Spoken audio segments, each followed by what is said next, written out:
ప్రస్తుతం చాలామంది degree or BTech students తమ చదువు అయిపోయాక గ్రాడ్యుయేషన్ కంప్లీట్ అయినాక ఏ కోర్స్ నేర్చుకోవాలనే దాంట్లో ఎక్కువ మంది ఈ క్లౌడ్ టెక్నాలజీస్ వైపు వెళ్తున్నారు. Like Amazon Web Services, AWS, DevOps మరియు tools Tableau, power BI.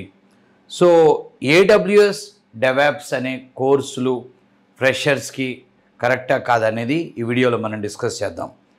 So యాక్చువల్గా ఏంటంటే అమెజాన్ వెబ్ సర్వీసెస్, DevOps ఇవన్నీ కూడా చాలా demanding technologies in the market. But మనం ఎవరిని అడిగినా, ఒక డిగ్రీ స్టూడెంట్, ఒక ఇంజనీరింగ్ స్టూడెంట్ నేను ఏ కోర్స్ చేయాలన్నప్పుడు ఆటోమేటిక్గా మోస్ట్ పాపులర్ టెక్నాలజీస్ పేర్లే చెప్పడం జరుగుతుంది. కానీ ఈ AWS, DevOps కోర్సులో ఒక ప్రాబ్లం ఉంది. ఏంటంటే వీటిలో చాలా ఎక్స్పీరియన్స్ జాబ్స్ ఉంటాయి, కానీ ఎక్కడ ఫ్రెషర్ జాబ్స్ ఉండవు. సో ఈ విషయాన్ని ఆ చెప్పిన వాళ్ళు గమనించట్లేదు. అదేవిధంగా ఎవరైతే ఇది నేర్చుకుందామని ప్లాన్ చేసుకుంటున్నారో వాళ్ళు కూడా ఈ కోర్సుని స్టార్ట్ చేసే ముందు మేము నిన్న పాస్ అయ్యాం కదా, మాకు ఫ్రెషర్ జాబ్ కదా కావాల్సింది, సో AWS నేర్చుకున్న తర్వాత, DevOps నేర్చుకున్న తర్వాత ఫ్రెషర్ జాబ్స్ ఉన్నాయా లేవా అనేది వెరిఫికేషన్ చేయడం కూడా జరగట్లేదు.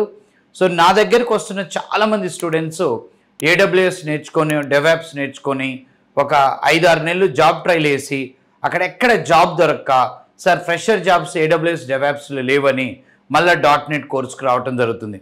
దీనివల్ల చాలా టైం వేస్ట్ అవుతుంది. దట్స్ వై నేను సజెషన్ చేసేది ఏంటంటే ఫ్రెషర్ జాబ్స్ AWS, DevOps లాంటి క్లౌడ్ టెక్నాలజీస్లో మరియు టూల్స్ లైక్ టాబ్ల్యూ, పవర్ BI మరియు SAP మాడ్యూల్స్లో ఇటువంటి కోర్సులు ఎక్కడ ఫ్రెషర్ జాబ్స్ లేవు.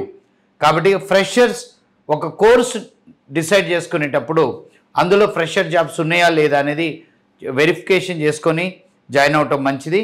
So my advice is AWS, DevOpsలో ఫ్రెషర్ జాబ్స్ లేవు. సో మీరు ఫ్రెషర్ జాబ్కే కనుక ట్రై చేసేది ఉంటే ఈ కోర్సులు చూస్ చేసుకునేటప్పుడు ఒకసారి ఆలోచించుకోవడం మంచిది. Thank you.